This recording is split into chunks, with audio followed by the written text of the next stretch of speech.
Hello बच्चों, मैं ओमवीर जिंदाड़ और हम लोग magnetic effect of current study कर रहे हैं। बच्चों, magnetic effect of current chapter में हमने अब तक जो पढ़ लिया था वो ये था कि किस तरह से हम एक चार्ज पार्टिकल को इलेक्ट्रिक फील्ड में और मैग्नेटिक फील्ड में मूव कराते हैं। बच्चों, इलेक्ट्रिक फील्ड में और मैग्नेटिक फील्ड में मूव कराने से क्या हो जाता है चार्ज पार्टिकल को, तो अगर हम चार्ज पार्टिकल को इलेक्ट्रिक फील्ड में मूव कराएंगे तो चार्ज पार्टिकल को इलेक्ट्रिक फील्ड एक्सेलरेट कर देता है, उसकी वेलोसिटी को बढ़ा घटा सकता है।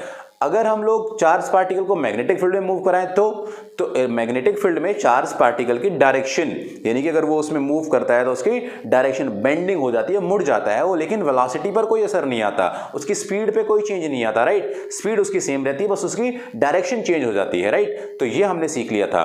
बच्चों, आज उसी पर बेस्ड हम लोग एक डिवाइस पढ़ने वाले हैं और उस डिवाइस का नाम है साइक्लोट्रॉन। बहुत ज़्यादा इंपॉर्टेंट टॉपिक है। मैं इस इंपॉर्टेंट टॉपिक को छोटे छोटे पार्ट्स में करके पढ़ाऊंगा ताकि आपको बहुत अच्छे से समझा सकूं और आप चीज़ों को अच्छे से बिल्कुल क्लियरली कॉन्सेप्ट को समझ जाएं और उसके बाद आप इसको अप्लाई करना सीखें न्यूमेरिकल्स में भी। और अगर आपके एग्जामिनेशन में ये सीबीएसई एग्जामिनेशन में करीब 5 नंबर का क्वेश्चन आ सकता है तो आप वहां पर भी इसको अच्छे से लिख लें। तो इस डिवाइस के बारे में मैं स्टडी स्टार्ट करता हूं। सबसे पहले मैं आपको बता दूं कि हम लोग साइक्लोट्रॉन क्यों पढ़ते हैं या हम लोग चीज़ों को पढ़ते ही क्यों हैं। राइट, तो हमारा मेन मकसद होता है उसको सीखना, उसके मैकेनिज्म को सीखना कि एक्चुअली रियल में ये वस्तु या ये चीज़ बनी कैसे है।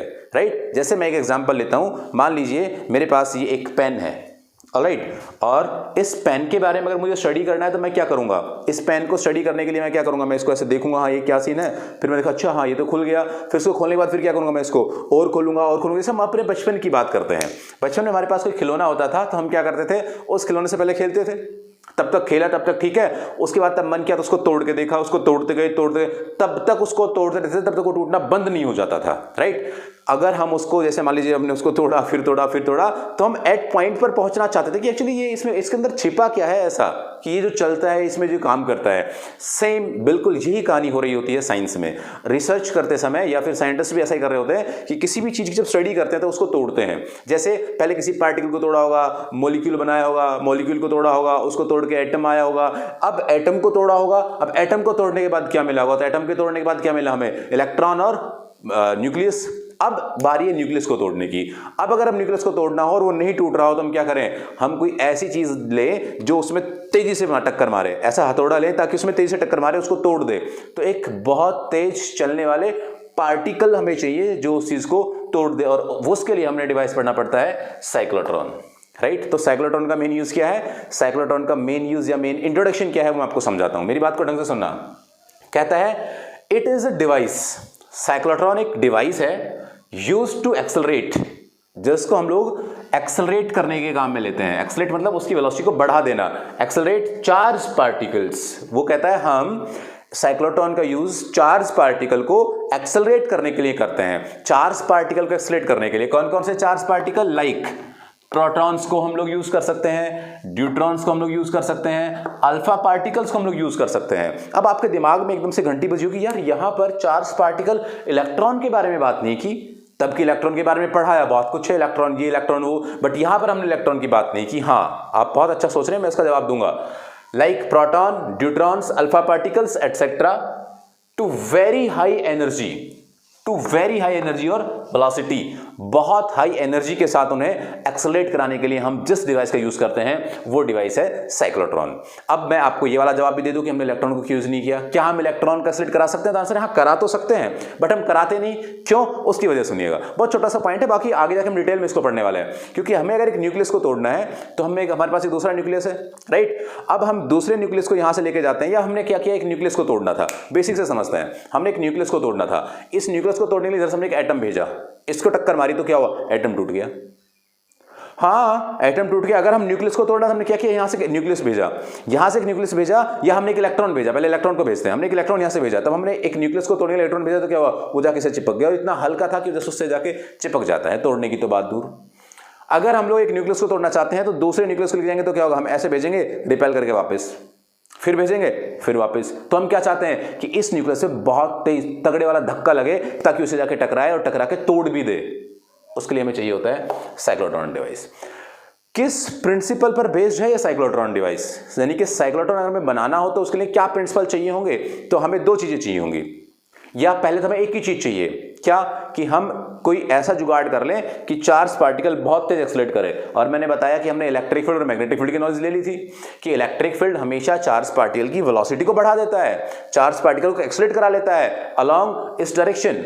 इलेक्ट्रिक फील्ड की डायरेक्शन में वो पॉजिटिवली चार्ज पार्टिकल को क्या कर देता है, एक्सलेट करा देता है, उसकी वेलोसिटी को बढ़ा देता है। बट अब हमने क्या सोचा कि अगर हम मान लीजिए केवल इलेक्ट्रिक फील्ड लगा दें, केवल इलेक्ट्रिक फील्ड लगा दें और वो इलेक्ट्रिक फील्ड उसको क्या कर देगी, एक्सेलरेट। हमने इलेक्ट्रिक फील्ड लगाई, हमने ऐसा प्रोसेस किया, हमने यहां से एक पॉजिटिव प्लेट रखी, यहां पे एक नेगेटिव प्लेट रखी, इस पॉजिटिव प्लेट से नेगेटिव प्लेट की तरफ ऐसे इलेक्ट्रिक फील्ड थी। अब यहां से जैसे ही चार्ज पार्टिकल एक्सेलरेट होना स्टार्ट हुआ, चार्ज पार्टिकल एक्सेलरेट होना स्टार्ट हुआ, वेलोसिटी को बढ़ाना चाहते थे, तो जैसे मान लीजिए मैं यहां पे इक्वेशन लिख रहा हूं, v is equal to u plus a t. Initial छोड़िएगा, जितनी देर तक वो चलेगा एक्सेलरेट होगा उतनी वेलोसिटी ज्यादा होगी, राइट। तो हमने ये छोटी सी जगह में रखेंगे तो क्या होगा, उसकी वेलोसिटी इतनी नहीं बढ़ पाएगी, उतना ज़्यादा चार्ज पार्टिकल इतनी दूरी में एक्सेलरेट नहीं हो पाएगा। तो हमने क्या किया, उसकी डिस्टेंस बढ़ा दी बहुत बड़ी बड़ी। लेकिन जैसे इसकी डिस्टेंस बढ़ाई तो प्रॉब्लम क्या, इलेक्ट्रिक फील्ड वीक होगी।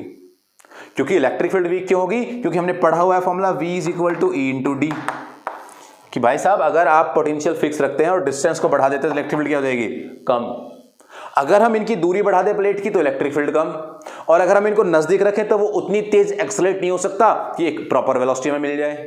अब दिक्कत थी कि इलेक्ट्रिक फील्ड एक्सेलरेट तो कर सकता है, बात सही है, लेकिन बड़ा कर देंगे तो इलेक्ट्रिक फील्ड कमजोर, और छोटा रखेंगे तो उतनी तेज एक्सेलरेट नहीं करेगा।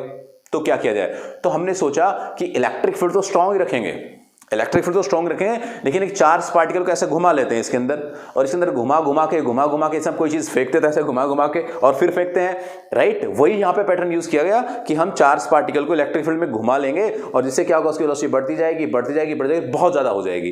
अब चार्ज पार्टिकल को सीधा चला सकता है कौन, इलेक्ट्रिक फील्ड, लेकिन घुमा नहीं सकता। अब घुमाने के लिए हमें कोई जुगाड़ चाहिए, घुमाएगा कौन, घुमाता है मैग्नेटिक फील्ड। और अगर मैग्नेटिक फील्ड उसको घुमा देता है तो मैग्नेटिक फील्ड के घुमाव के लिए, मेरी बात ढंग से सुनना, मैग्नेटिक फील्ड को घुमा, उसको चार्ज पार्टिकल को घुमाने के लिए हमें क्या चाहिए, मैग्नेटिक फील्ड। इसलिए हमें इलेक्ट्रिक फील्ड के साथ साथ क्या यूज किया, हमने मैग्नेटिक फील्ड भी यूज किया। इलेक्ट्रिक फील्ड के साथ साथ हमने क्या यूज किया, मैग्नेटिक फील्ड भी यूज किया। तो यहां पर देखिएगा क्या है उसका principle, use of electric field and magnetic field. अब आप समझ रहे होंगे, परपेंडिकुलर टू ईच अदर, ये बात तो सही है। Electric field for what, acceleration, and magnetic field for what, bending it. उसको बेंड करने के लिए जो चाहिए होता है वो क्या होता है, हमें मैग्नेटिक फील्ड चाहिए होता है। और इन दोनों का कॉम्बिनेशन ही बेसिकली क्या है, इसका प्रिंसिपल है, इसका प्रिंसिपल है। अब हम अगला जो अपना पॉइंट पढ़ते हैं, इंट्रोडक्शन मैंने क्लियर किया, प्रिंसिपल मैंने एक एक वर्ड क्लियर किया। अब हम लोग अगला पॉइंट पढ़ते हैं, वो इसका डिस्क्रिप्शन एंड डायग्राम। मैं आपको डिस्क्रिप्शन डायग्राम के बारे में बात करता हूं। क्या होता है डिस्क्रिप्शन डायग्राम, तो ये एक डी टाइप होता है। जैसे मान लीजिएगा, आप पहले एक काम करो, इसको लिख लीजिएगा, फिर मैं आपको डिस्क्रिप्शन एंड डायग्राम एक्सप्लेन करता हूं। राइट ऑन इट, प्लीज लिखें इसे। तो आपने लिख लिया, तो अब हम इसके डायग्राम को, मैं एक्चुअली बड़ा सा डायग्राम बना के आपको एक्सप्लेन करता हूँ पूरी कहानी कि कैसा होता है ये। एक्चुअली ये क्या होता है कि हमारे पास दो, एक बेसिकली मेटेलिक, जैसे आपका वो रोटी रखने का होता है, उसमें वो एक मेटल का बना होता है, या फिर मैं आपको एक छोटी कटोरी से समझाने की कोशिश करूंगा। तो इस तरह का जो सेफ होता है, इस तरह की जो सेफ होती है, ये ऐसा होता है, एक डी टाइप होता है, छोटा सा बर्तन जैसे होता है। उसको हम ऐसे बीच में से काट के क्या करते हैं, ऐसे 2 डी अलग कर लेते हैं, राइट। एक खोखले हमने 2 डी अलग कर दिए, ऐसे जुड़ा हुआ था और हमने उसको ऐसे बीच में से कट कर लिया, और कट करके उसको ऐसे दोनों को ऐसे अलग अलग कर लिया, राइट। ये ऐसे हमने इसको अलग कर दिया, तो इनके बीच में गैप आ गया। ये डी टाइप स्ट्रक्चर बनी, यानी कि डी शेप की जो हमारे पास ये स्ट्रक्चर बनी है, इसलिए हम इनको क्या कहते हैं, हम इनको कहते हैं डीज। 2 है इसलिए हमने क्या बोल दिया, हम इनको बोल दिया डीज, राइट। ये हमारे पास डीज हो गए। अब इनके बीच में थोड़ा सा हम गैप रखते हैं। उसके गैप रखने की भी एक वजह है, वो गैप रखने की वजह क्या है मैं आपको समझाता हूं। देखो, हमें जिस भी चार्ज पार्टिकल को एक्सलेरेट करना है, उसको हाई एनर्जी देनी है, उसको हम लोग यहां बीच में रखते हैं। मान लीजिए हम ऐसा मान लेते हैं कि वो प्रोटॉन है, तो हमने यहां पर एक प्रोटॉन का सोर्स रख दिया। जैसे कोई भी हमने आग लगा दी, उसमें आग जलाने से भी क्या हो जाता है, उसमें से प्रोटॉन छिटक जाते हैं। तो ये हमने क्या रखा, सोर्स। तो यहां पे मैं लिख देता हूं, या इधर लिख देता हूं मैं, ये is the source of proton, source of protons या चार्ज पार्टिकल्स, राइट। अब ये दो डीज हैं, ये अलग अलग अंदर से खोखली इस तरीके से बनी हुई है ये, कि इसमें से ऐसे ऐसे मूव कर सकते हैं। हमने इस तरीके से रखी हुई है। मैं अभी इसका टॉप व्यू भी बनाऊंगा, राइट। देखिएगा क्या, तो ये जो डीज थी, इन डीज को यहां से हमने कनेक्ट कर दिया, ऐसे हमने कनेक्ट किया, ये वाला पार्ट और यहाँ से ये वाला पार्ट, इनको हमने कनेक्ट किया एक हाई फ्रीक्वेंसी ऑसिलेटर के साथ, ऐसे।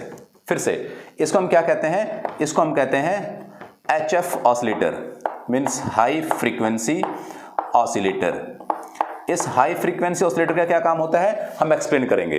बेसिकली मैं आपको ऐसा बेसिक यूज तो बता दूं कि ये इसकी फ्रीक्वेंसी इतनी ज़्यादा होती है, इसके लिए अल्टरनेटिंग सोर्स है कि ये बार बार इसकी पोलैरिटी को चेंज करता रहता है, यानी ये कभी इसको पॉजिटिव तो कभी इसको नेगेटिव, और कभी इसको नेगेटिव तो कभी इसको पॉजिटिव। इससे क्या होगा, इससे इलेक्ट्रिक फील्ड की डायरेक्शन चेंज होती रहेगी। अच्छा, इलेक्ट्रिक फील्ड की डायरेक्शन चेंज होने से क्या होगा, वर्किंग में सीखेंगे हम उस बात को। तो हाई फ्रीक्वेंसी ऑसिलेटर हम यहाँ पे लगाते हैं जिसकी फ्रीक्वेंसी करीब 10⁻⁴ मैं बोलूँगा 6 होती है, और जिसकी जो वोल्टेज होती है वो 10⁻⁴ अप्रॉक्स 4 हम लेते हैं, राइट। तो 10⁻⁴ और 10⁻⁶ के ये बेसिकली इसका वोल्टेज इतना हम इसका बेसिकली एक हैवी हाई फ्रीक्वेंसी ऑसिलेटर हम यहाँ पे यूज करते हैं। इस हाई फ्रीक्वेंसी ऑसिलेटर से यहाँ पर इलेक्ट्रिक फील्ड बन जाता है इस डायरेक्शन में। कभी इलेक्ट्रिक फील्ड इस डायरेक्शन में अगर ये पॉजिटिव है और वो नेगेटिव है तो, और अगर वो पॉजिटिव नेगेटिव तो इलेक्ट्रिक फील्ड इस डायरेक्शन में। इस तरीके से ये 3D डायग्राम बन जाता है। यहाँ पर हमने 2 डीज के बीच जहां पर हमें ऑसिलेट कराना है एक चार्ज पार्टिकल को, उनको रख लिया, इलेक्ट्रिक फील्ड भी सेट कर दी। अब हमें क्या लगाना है, मैग्नेटिक फील्ड। तो मैग्नेटिक फील्ड के लिए हम लोग क्या करते हैं, ये यहां पर एक मैग्नेट रख देते हैं। ये हमने एक मैग्नेट रखा ऐसे, जिसका मैं कहता हूं ये एक नॉर्थ पोल हमने रख दिया यहाँ पे, और एक नीचे इस तरफ हमने एक मैग्नेट रखा ऐसे, ये एक मैग्नेट रखा, राइट, ऐसे हमने एक मैग्नेट रखा और बोल दिया कि ये इसका साउथ पोल। तो हम यहाँ पर इसके ऊपर नीचे साउथ और नॉर्थ पोल बना के मैग्नेटिक फील्ड भी सेट कर देते हैं। ये हमारे पास डीज हैं, ये हमारे पास सोर्स है, ये हाई फ्रीक्वेंसी ऑसिलेटर है, इनके बीच में ये गैप है बेसिकली थोड़ा सा। इस गैप में आपका इलेक्ट्रिक फील्ड मूव कर रहा है, इलेक्ट्रिक फील्ड बेसिकली यहाँ पे है, ऑसिलेट कर रहा है, और ये अपना एक डायग्राम हुआ, राइट। इसका अगर मैं आपको टॉप व्यू, यानी कि अब इसको ऐसा समझाऊं, देखो ऐसे, अगर मैं इसको ऐसे समझाने की कोशिश करूं तो इसको कैसे बनाऊंगा, देखो ये ऐसा होता है कुछ, ये ऐसे इसमें बीच में ये कट होता है, ऐसे कटा हुआ होता है यहाँ से, राइट, इस तरीके से। और यहाँ पर ये हम इलेक्ट्रोमैग्नेट लगा के रखते हैं, जिसका ये नॉर्थ पोल, और यहाँ पर भी एक इलेक्ट्रोमैग्नेट रखा होता है, और जिसका ये साउथ पोल। इलेक्ट्रोमैग्नेट मतलब अब मैं आपको पढ़ाऊँगा इलेक्ट्रोमैग्नेट क्या होते हैं, राइट, कैसे हम कोयल से मैग्नेटिक फील्ड बना लेते हैं, राइट। और ये यहाँ पे ऐसे ऑसिलेटर से जुड़ा होता है, हाई फ्रीक्वेंसी ऑसिलेटर से जुड़ा होता है, और यहाँ पर वो सोर्स ऐसा होता है। और इस पूरे पार्ट को, इस पूरे चैम्बर को बेसिकली हम लोग, ये जो पूरा चैम्बर है इसको बंद कर देते हैं वैक्यूम में। इसको हम लोग वैक्यूम क्रिएट कर देते हैं इसके अंदर, ताकि इस चार्ज पार्टिकल के अलावा कोई भी आयन, कोई भी पार्टिकल, कुछ भी ना रहे, केवल ये रहे, राइट। इसमें वैक्यूम क्रिएट कर देते हैं, फिर इसको हम ऑन करके इसको बहुत तेज हाईली हम इसको क्या करा लेते हैं, बेसिकली ऑसिलेट करा लेते हैं, इसको एक्सेलेरेट करा लेते हैं। ये आपका था डिस्क्रिप्शन एंड डायग्राम, कि कैसा इसका डायग्राम होता है, कैसा इसका टॉप व्यू है, कैसा इसका फ्रंट व्यू है, किस तरीके से हम इसमें मैग्नेटिक फील्ड सेट करते हैं, कैसे हम ऑसिलेटर लगाते हैं, क्या ऑसिलेटर का काम है मैं आपको बताऊंगा। ये पूरी बातें, ऑसिलेटर चेंज करता है इलेक्ट्रिक फील्ड को, यहाँ पर मैग्नेटिक फील्ड फिक्स रहता है। कभी भी होलो कंडक्टर हमारे पास होते हैं, होलो मेटल्स जो हमारे पास होते हैं, उसके अंदर कभी इलेक्ट्रिक फील्ड नहीं होता, तो उसको मैं आपको बताऊंगा। तो पूरी की पूरी कहानी हम लोग इसकी पढ़ने वाले हैं वर्किंग में। बच्चों, वर्किंग बहुत ज़्यादा इंटरेस्टिंग होने वाली है। वर्किंग में ही हम सीखेंगे कि किस तरीके से हम चार्ज पार्टिकल को बहुत तेज ऑसिलेट एक्सेलेरेट करा सकते हैं, और उसके बहुत तेज एक्सेलेरेशन से क्या हो सकता है और क्या प्रोसेस होता है। पूरी की पूरी जितनी भी हमने स्टडी की है मैग्नेटिक्स की, पूरी की पूरी मैं आपके सामने रख दूंगा, एक एक बात मैं आपको एक्सप्लेन करूंगा। उसके लिए आपको देखना पड़ेगा इसे नेक्स्ट वीडियो। तो हम मिलते हैं नेक्स्ट वीडियो में। इसका डिस्क्रिप्शन, डायग्राम, इंट्रोडक्शन मैंने आपको सब समझाया, उसको आप लिख लीजिएगा। Thank you very much.